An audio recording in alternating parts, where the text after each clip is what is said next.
नमस्कार मेरे प्यारे साथियों, मैं डीपी आज एक नए वीडियो के साथ आप लोग के सामने। मैंने फोटोग्राफ इंडियन एक्सप्रेस से लिया है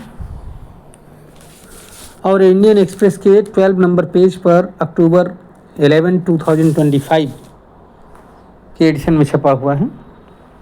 मैं इसका आभारी हूँ इंडियन एक्सप्रेस का। आज फिर बात इन्हीं के विषय में होगी, अर्थात मारिया कोरिना मचाडो, जिनको नोबेल प्राइज़ मिला हुआ है। साथियों, आप सभी लोग जानते हो कि ये वेनेजुएला की रहने वाली हैं। वेनेजुएला में इसमें रह रही हैं। वेनेजुएला अमेरिका के आंखों की किरकिरी है। क्यों?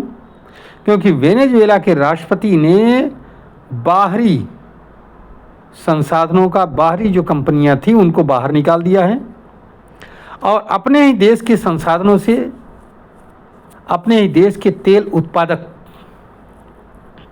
कंपनियों से पूरा ड्रिलिंग करा रही है और अपने मनपसंद के देशों के साथ समझौते करके उनको तेल बेच रही है।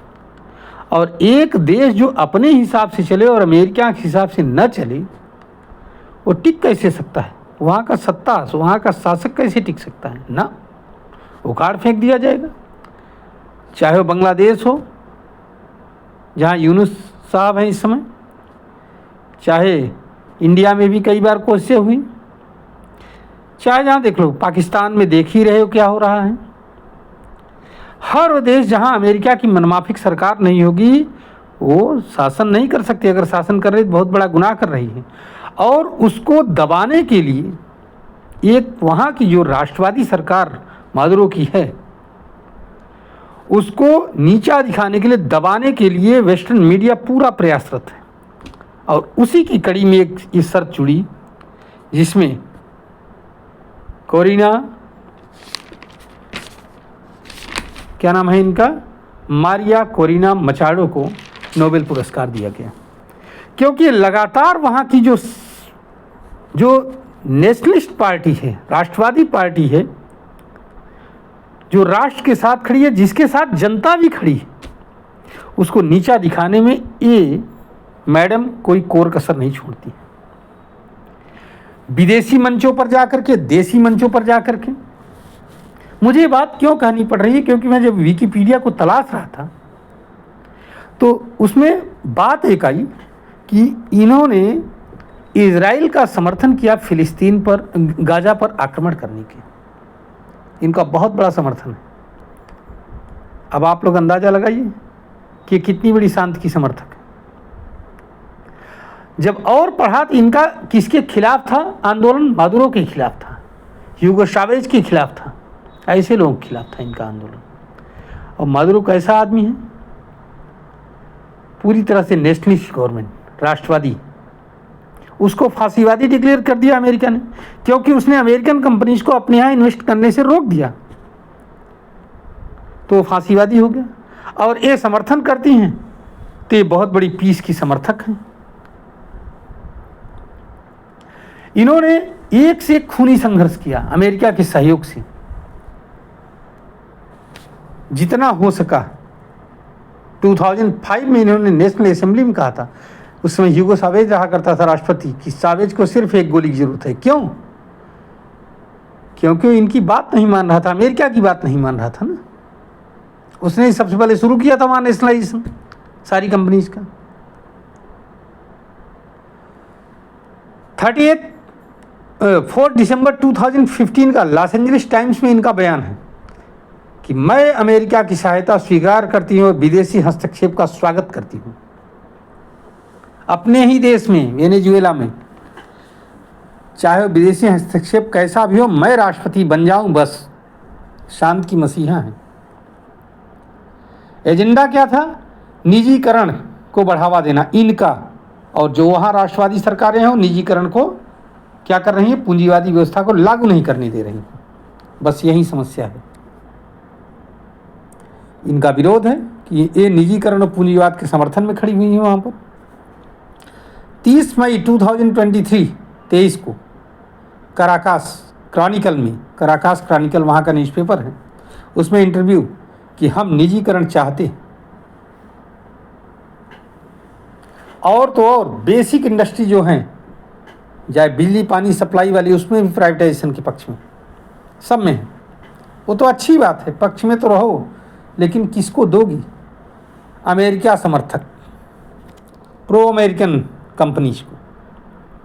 2025 में ह्यूस्टन टेक्सास में क्या कहा?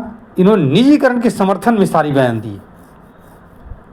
वेनेजुएला के बड़े बड़े तेल के कुएं, वेनेजुएला दुनिया का एक महत्वपूर्ण तेल उत्पादक देश है, वहाँ निजीकरण के लिए तेल के कुओं का निजीकरण किया जाए, और सरकार अगर कुछ करना चाह रही है तो उसको नहीं। ये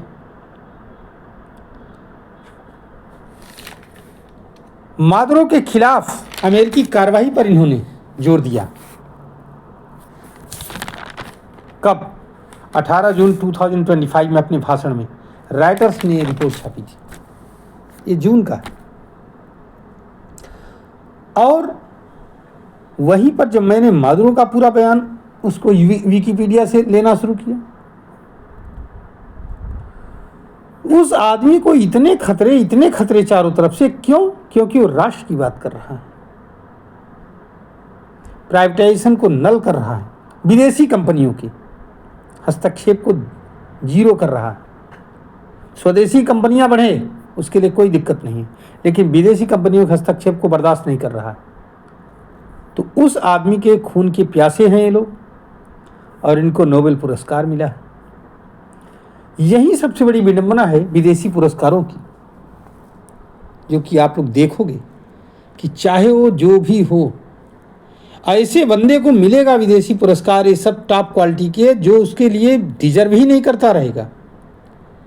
वो चाहे ट्रम्प, क्या नाम है वहाँ का, यूएसए का राष्ट्रपति हो। हाँ, वो कौन सा था राष्ट्रपति यूएसए का जिसको मिला था? क्लिंटन को मिला था। हाँ, इन सभी के हाथ रंगे हुए खून में, लेकिन नहीं, शांत की मसीहा हैं लोग। कौन सी शांति चाहते हैं ये तो भगवान ही जाने। चाहे वो बराक ओबामा को मिला, इससे पहले भी जिन लोगों को मिला है, सब युद्ध में रत रहे हैं, लेकिन उनको नोबेल पुरस्कार मिला क्योंकि वो शांत के मसीहा। तो ऐसी तो हालात हैं। ऐसे में कौन सा इंडियन कभी कल्पना कर सकता है? हाँ, अगर अमेरिका के पिछलग्गू नहीं बनोगे तो आपको कोई पुरस्कार नहीं मिल पाएगा। शांति तो छोड़ो, आप कितने बड़े साइंटिस्ट हो, कितने बड़े इकोनॉमिस्ट हो, कितने बड़े लिटरेचर के समर्थक हो, जब तक आप वेस्टर्न ताकतों के पिछलग्गू, उनकी पूंछ नहीं बनोगे, तब तक नहीं मिल सकता आपको नोबेल पुरस्कार। घूमते रहो आप। और उन्हीं लोगों को इंडिया में भी मिला है,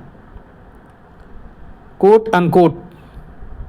अगर आप देखेंगे, उनकी हिस्ट्री को खंगालेंगे, जो उस लॉबी के समर्थक रहे, वेस्टर्न लॉबी के। आप जाके खंगाल लीजिए किसी भी वेस्टर्न पुरस्कार को पाने वाले लोगों की हिस्ट्री को, कि उस लॉबी के समर्थक होना बहुत ज़रूरी है। अगर आपकी उस लॉबी के आप समर्थक नहीं तो आपको पुरस्कार मिलने से रहा। आप कितना अच्छा काम कर रहे हो, मिलेगा नहीं आपको। घूमो आप, मौज काटो। चलिए, ट्रम्प को तो नहीं मिला, सब लोग खुश हैं, लेकिन जिनको मिला उनका क्या योगदान है ये भी आप लोग देखिए। और भी आप अपने कमेंट जरूर लिखिएगा, आप क्या सोचते हैं इसके विषय में। धन्यवाद, नमस्कार, जय हिंद, जय भारत, वंदे मातरम।